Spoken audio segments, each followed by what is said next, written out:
வேஷம் கட்டி போறவரே உங்க காதுல செய்தி சொல்லட்டுமா? ஆட்டம் போட்டு வருபவரே என் பாட்டுல செய்தி சொல்லட்டுமா?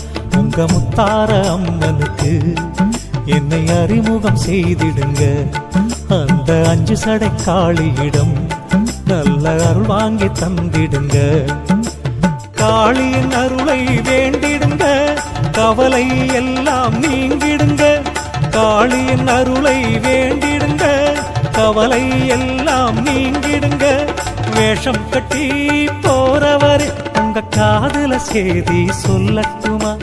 ஆட்டம் போட்டு வருபவரே என் பாட்டுல செய்தி சொல்லட்டுமா?